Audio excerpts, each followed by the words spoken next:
Deafblindness is the condition of little or no useful sight and little or no useful hearing.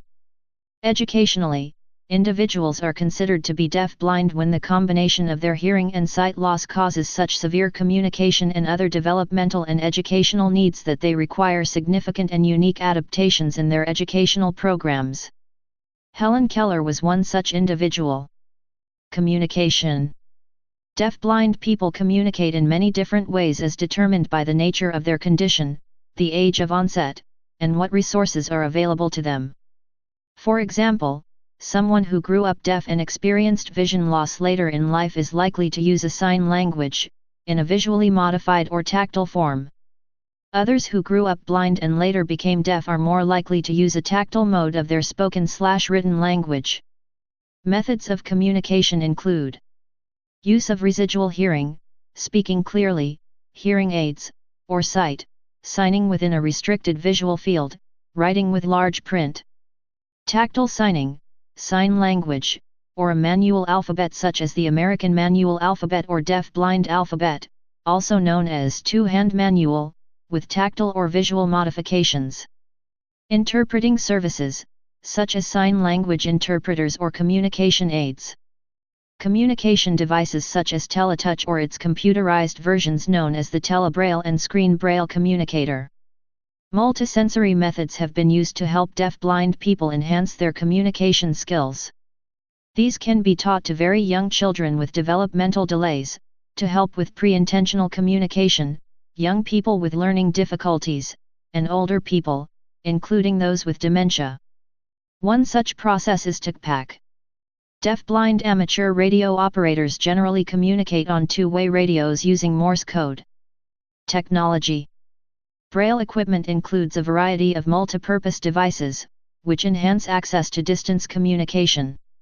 Some can be used as stand-alone devices connected via Wi-Fi, while others are paired with a mobile device to provide tactile access to email, text messaging, and other modern communication resources.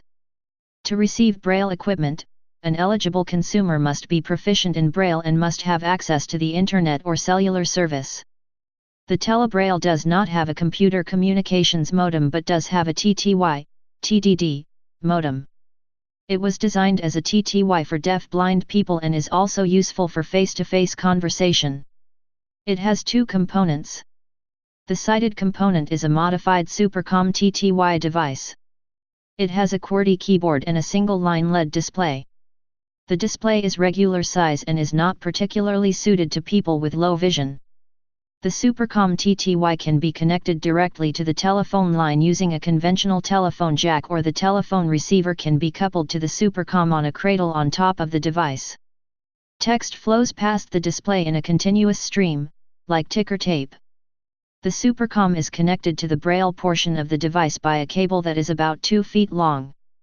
The Braille display is about 15 characters in width, although there is a knockout to allow additional characters to be installed, at considerable additional cost. The Telebraille is able to communicate in ASCII mode but is not compatible with conventional computer modems. There is what looks like a RS-232 socket on the back of the Braille component, but the instructions for the Telebraille state that this jack is for future use and that no computer devices should be attached to it.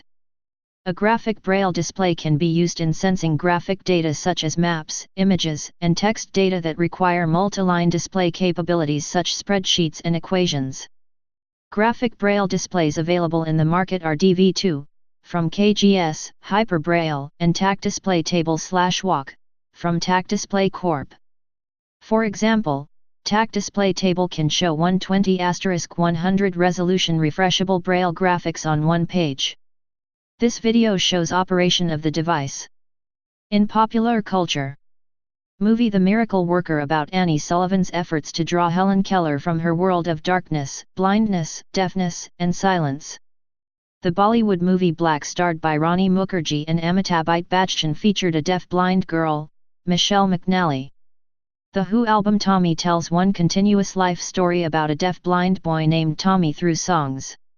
Please subscribe and thanks for watching.